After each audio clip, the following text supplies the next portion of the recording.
Ladies and gentlemen, welcome to Money and Markets on the Solari Report, where John, Titus, and I attempt to be an oasis of sanity. I have to tell you, this week has been unbelievable, John. Anyway, what's our theme? The theme is Crosshairs. Maybe it should have been Oasis of Sanity, though. That was, or at least we try to be an oasis of clarity. Clarity. That's probably better because we're describing completely insane things. Yeah, sanity is a reach in the current environment. Okay. Well, Top of the U.S. Here's a tweet from Thomas Massey. This is just to set the table for what most Americans know. 79% of Americans support releasing the Epstein files, but only 16 members of Congress support that release. That's completely shameful. it's up to 20. Yeah, but Mike Johnson has literally called an early recess and recessed the House to stop the Epstein vote. Right. So the okay. House, So we know whose side he's on. Okay. right. Thanks, So Mike. the House now gets 41 days of paid vacation, right? Yeah. Wow. In exchange for protecting pedophiles. Okay. Right. Right. Exchange. But at least Mike Johnson has outed himself.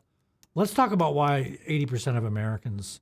By the way, let me go back to that tweet by Massey. I want to point something out here, which is if you look at this, notice that there's no, the support runs between 85% Democrats, 75% Republicans.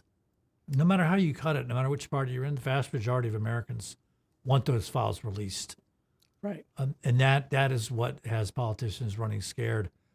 And the reason people want them released is, let's just go to our next clip. This is a former Mossad agent named Ari Ben Menashe talking about the reality of the Jeffrey Epstein files. He knows what he's talking about. Let's listen to what former Mossad says here. What the most alarming allegations that you've been making are that the entire Epstein operation was a honey trap operation to entrap politicians, policymakers, celebrities, people in the media eye, basically to become Israel's assets.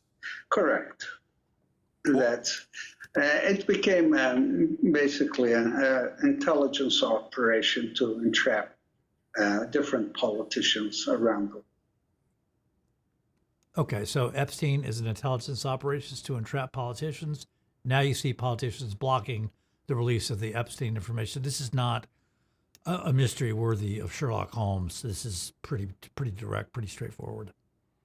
Right. But it tells you how scared they all are that they would recess the House early, stop all work in the House, just so they could prevent these files from coming out. Because if you get a vote of Congress saying they have to be released, there's no way you then can stop it.